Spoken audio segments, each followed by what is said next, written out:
I'm the CEO and co-founder of DLA Ignite. With me today, I've got Dean Carter, and we're going to be talking about his great book, Employee Experience Design, How to Create Work Where People and Organizations Thrive, which is published through Wiley. Dean, thank you so much for coming on today. What a wonderful book you've written with your co-authors. Thank you so much. Where can people find you? You can find me, best way to find me is on LinkedIn. We do have a website called employeeexperiencedesignbook.com. So you can get information about the book there, or you can find me on LinkedIn. So first question, what was the inspiration behind the book? We did not want to write a book. None of us. We thought, oh my gosh, the last thing the world needs is another business book. But we, it started with our, one of the co-authors, Samantha Gadd. She heard a podcast from Mark Levy years ago about his work at Airbnb. Mm. And then that really set her off. And she was doing a lot of consulting at that time in New Zealand. And she built an entire practice around this concept of employee experience design. She changed the name of her company. And then years later, she thought, I really want to codify this. Like, what is employee experience design particularly? And so she called Mark, called a bunch of other people to meet in Austin to create a manifesto on employee experience. And then Mark called me and said, if we're doing a conversation on employee experience, you need to be in the room. So we got together in Austin and wrote a manifesto with a bunch, probably 30 leading heads of HR on what is employee experience and how you define it. What is it? How do you drive it? How do you measure it? And after I was having a conversation with Mark. I thought, I don't want to write a book. I certainly don't want to write it by myself, but it feels like we wrote it. Like the manifesto is all the chapters. You got 12 chapters. There's an intro, there's a close, and there's a call to action. It's basically, why don't we take the manifesto and turn that into a book? And he's like, I don't want to write a book either.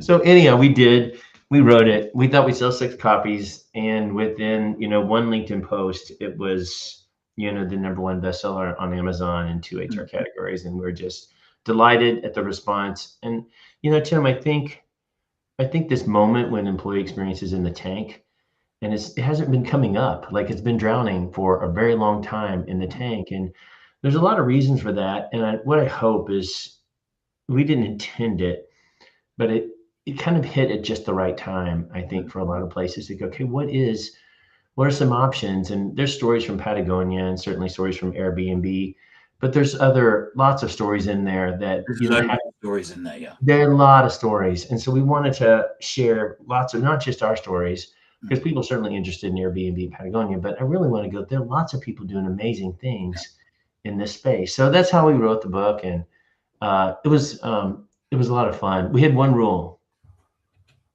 If this gets in the way of our friendship, the book is dead.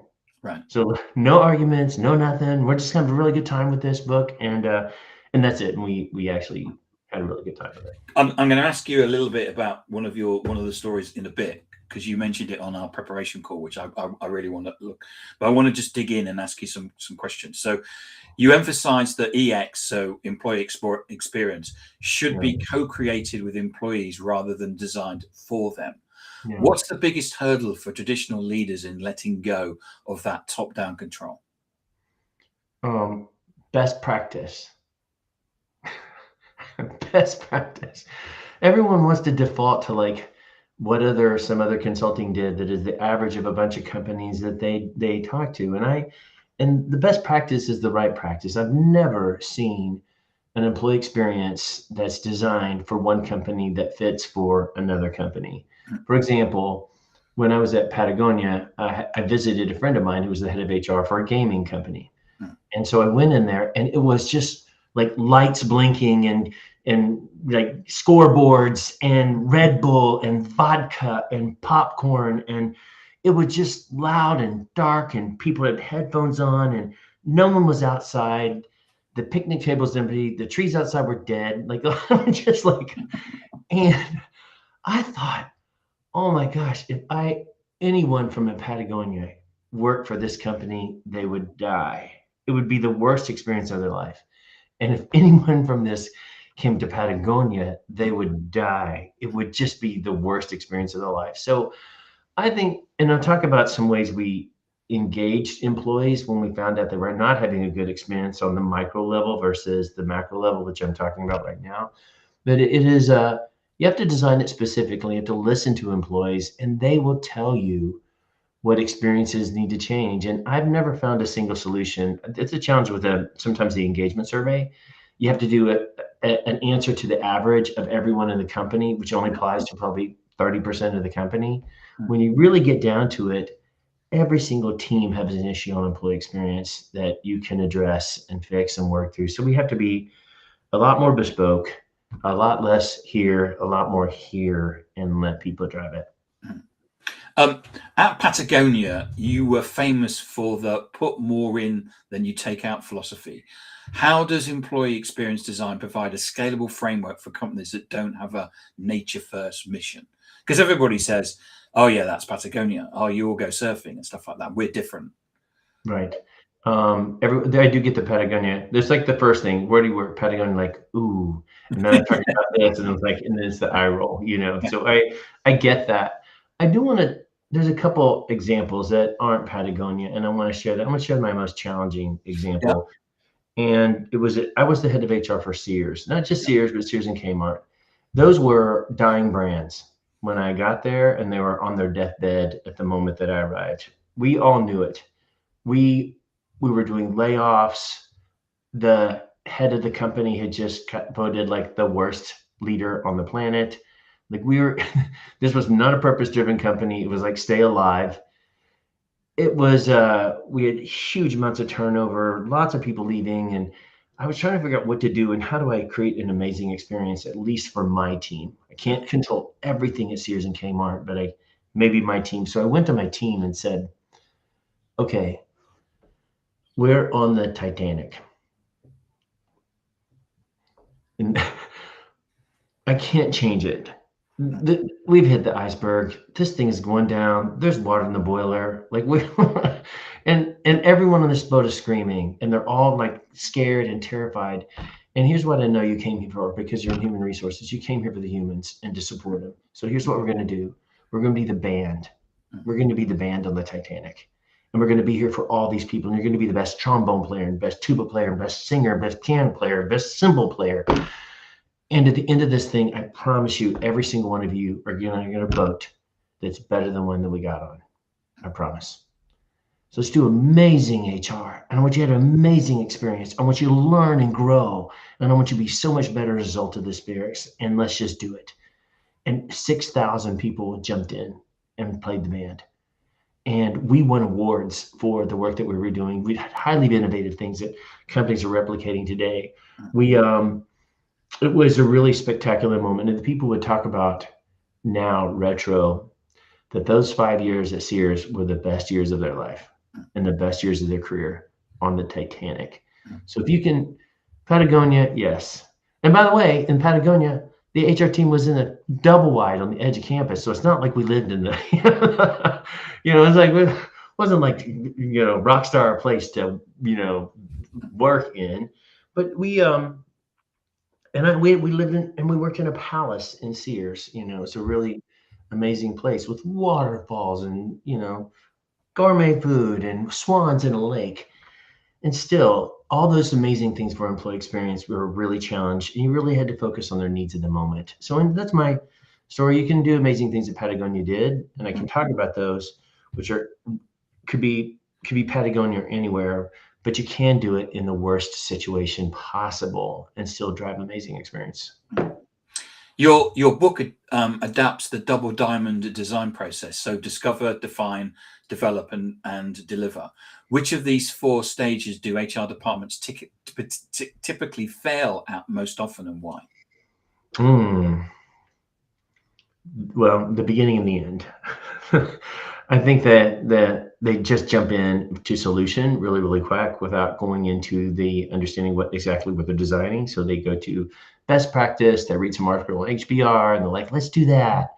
Or they've just hired some company that says, here's, we've got the answer. And then they let them kind of do what they need to do. So that's first thing. The other part is measuring. it's very hard to measure employee experience. And the best tool that we've had in the past is the employee experience survey, which is, I compare this to showing up in Chicago in July and saying, what do you think about the weather? We're going to get ready. We're going to return to Chicago. So I want you to look around and get ready to return at some point. I want you to talk to people and find out what they're wearing, look around. And then I want you to get ready for your next trip because I want you to prepare for the next experience. I want you to meet me on February 15th next year. So they show up ready for everything they saw and everything learned in July, and they're going to freeze to death in February. So that to me, that's the example of the survey. You take in a photo of a moment in time that's relevant for the moment, is completely irrelevant 6 months later or 6 days later. So that's the big challenge, I think, is really getting down to measuring employee experience and knowing what the impact you're going to have. And it gets a bad rap because we just start at like our experience score changed.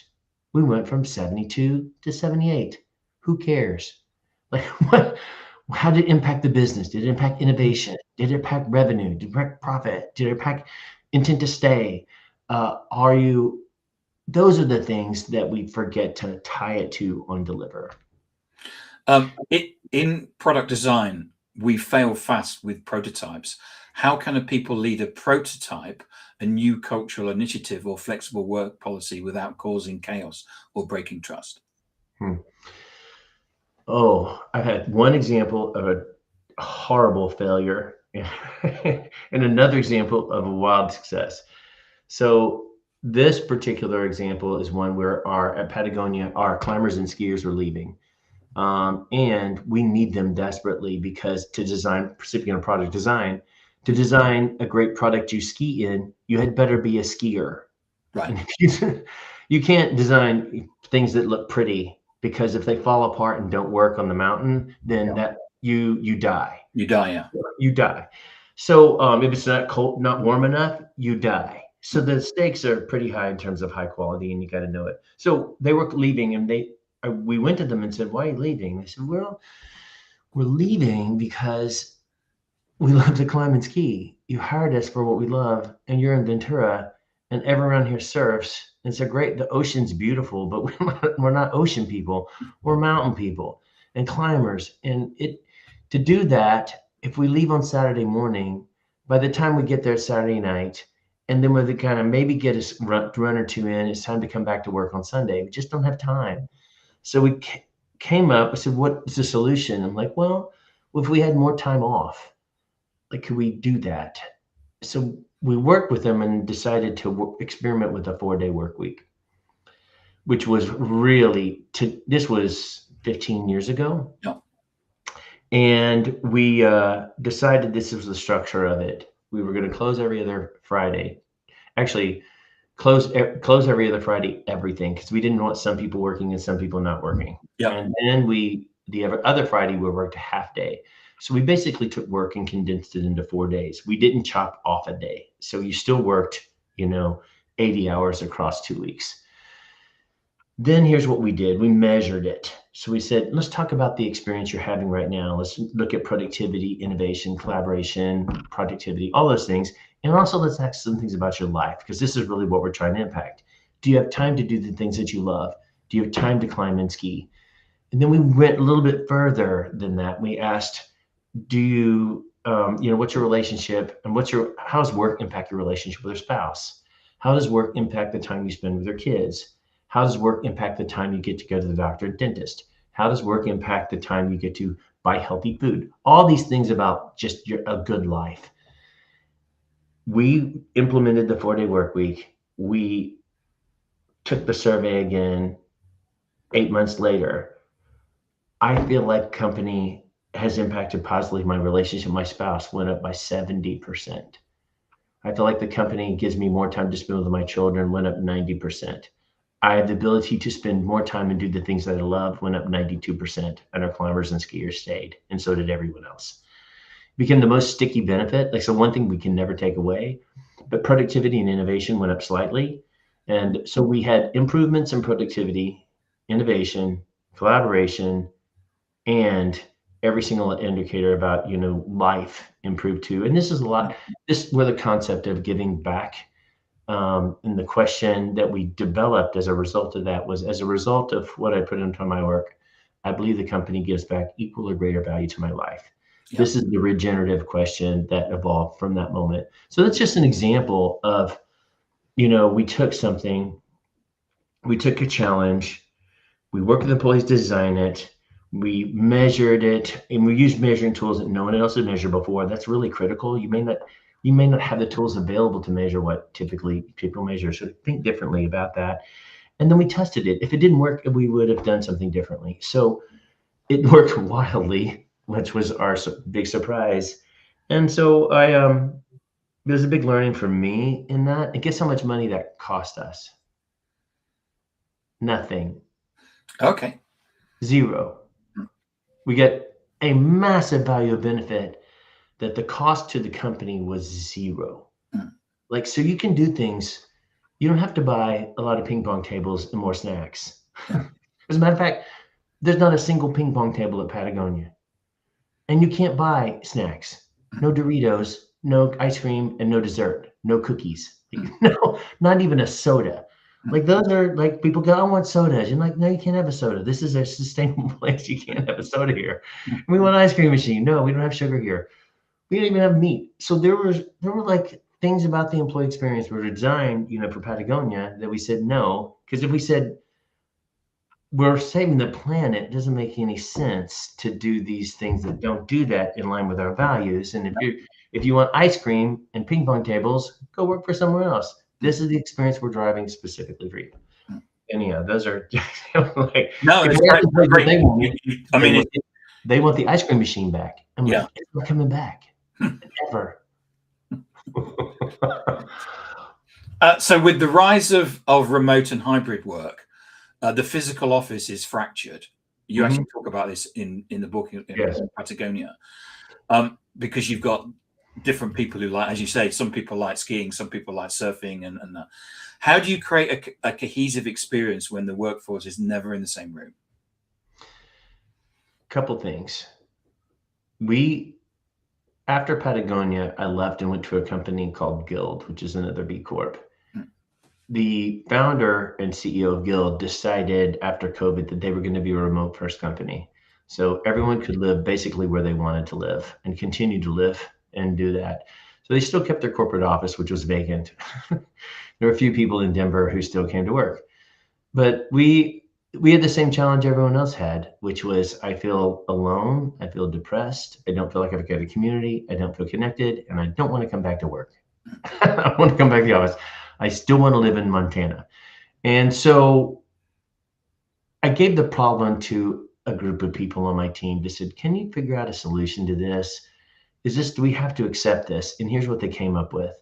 They had several ideas. Again, we tested this, which was this concept of a job that doesn't exist called a community captain. And so they found out using an analysis, there were clusters of employees that lived an hour and a half away. And so they created community captains. They took off 20% of their work for their job. They gave them more pay and said, create community, whatever you think about, and let this group create it. Let them design it themselves. We did that. And across the company, belonging went up. I feel like I belong went up 13 points across the entire company. That's when belonging was in the tank for every other company. Engagement went up 6 points. And that's when we had gone down every year for 3 years. So my point of that story is first you have to measure everything. I don't do anything unless we do a pre and post.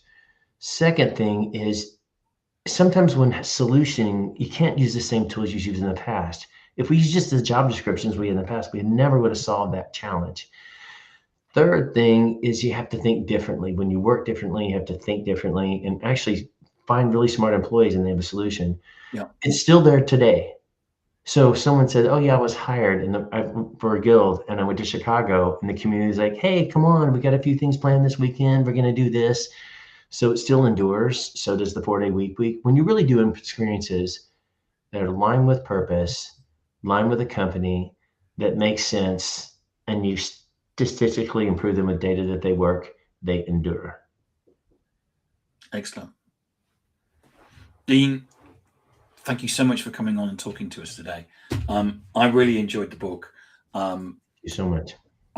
This is it. It's Employee Experience Design: How to Co-create work where people and organizations thrive. Published through Wiley. If I wanted to get a copy of this, where can I get one from? You can get them from your favorite local bookstore, which there's a place to get things from there. You can order from them, which I love. You can also get from Amazon and Walmart and Target and pretty much Barnes and Noble. They all carry it. I went into But your local bookstore would be the best place to get it. Go to your local bookstore and ask for it, and they can get it. And there's also a way you can buy online and assign it to your local bookstore. So there's some really cool things. I prefer local bookstores. We got some wonderful ones here in Santa Barbara. But if you want access in another way, there are lots of ways to get the book. You just put in Employee Experience Design or my name, and you can usually find the book. So, and Barnes and Noble. I went in the one in Los Angeles, and like, we're totally sold out. We're trying to order it again, so we're getting more copies. I'm like, there you go. What a great problem. Dean, so where can we find you? On LinkedIn? LinkedIn is a great way to find me because if I change companies or do things, I'm really active on LinkedIn, and you can always find me there. And I check all your messages too. And we've had one comment today from LinkedIn user. It basically, if it comes across as LinkedIn user, you have to give LinkedIn permission to share your data. Anyway, the comment is, that is a wonderful example of empowerment. Well, thank you. And thank you so much for the comment. So Dean, thank you so much for coming on. I love the book. It's special. And thank you for coming on and talking to us today. Thank you so much. We want it to be special. We want it to be human, real, practical, and like beat up and worn out and used, and like that. We didn't want it to be a piece. That's